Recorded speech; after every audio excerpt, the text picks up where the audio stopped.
So what do I need to know if I'm going to do a water fast for faith-based reasons, or even the scientific side of doing a water fast? Well, my name is Joshua Porter and I'm with Bold Follower, and I've actually done a couple water fasts in my life and just wanted to share with you kind of some thoughts behind it. There's really no right way to do it other than the way that you feel led and in your spirit, because it's really, the scripture says that it's faith that pleases God, not necessarily doing everything so perfect, because we'll never do it perfect. Jesus did it perfect.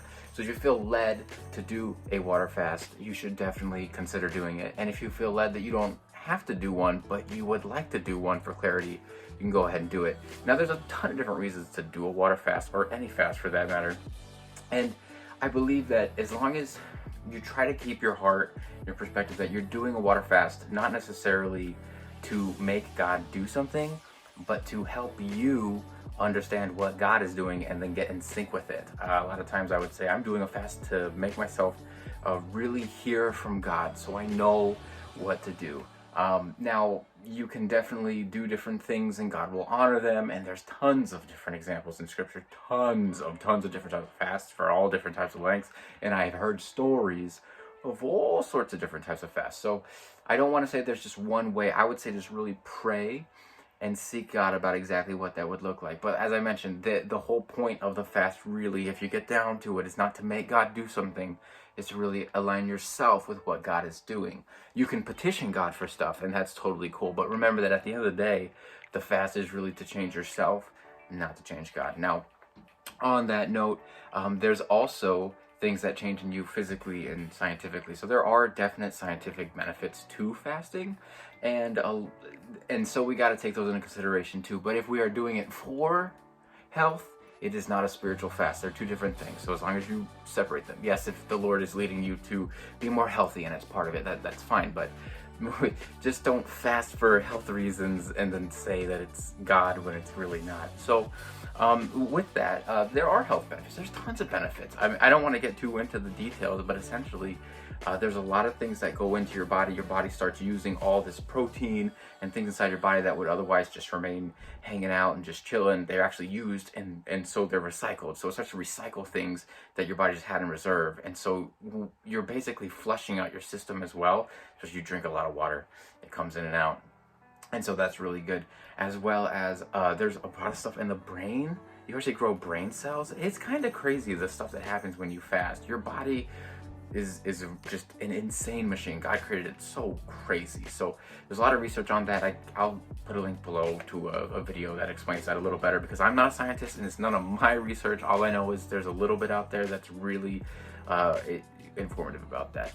And the final thing would be, if you're getting off that fast, one, do it in faith, whatever God tells you. But sometimes God's like, hey, learn about this, and so you're learning, right? So you don't want to just break your fast by eating a cheeseburger. In fact, sometimes if you're on a water fast, breaking the fast is very important in the way that you do it. So a lot of times people recommend soups and broths and stuff like that. It's very easy to eat. If you're going to eat fruit, those are another good things. Fruit, not vegetables, fruit.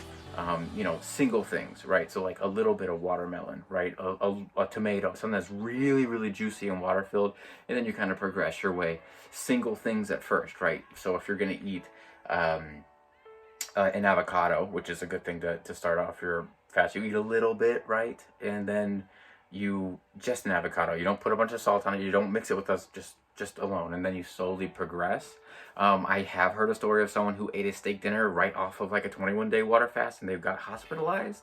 I also know that within a few hours of me stopping a very long water fast, I ate a pizza and was just fine, as well as chicken and all these things you're really not supposed to eat. But anyway, that's different. Plus, I was a lot younger then. I was in a lot better health, so maybe all those things played into the fact. Maybe God just gave me grace. Maybe I was ignorant, and God just decided to give me grace for that. Who knows? But anyway, that's just a little bit of information on fasting. I think if the Lord is prompting you to fast and you're educating yourself about fasting, you should just do it. Just try. I mean, the worst is you hold up, not for me, not right now, and then just pick it up later, because fasting is absolutely wonderful. It's amazing.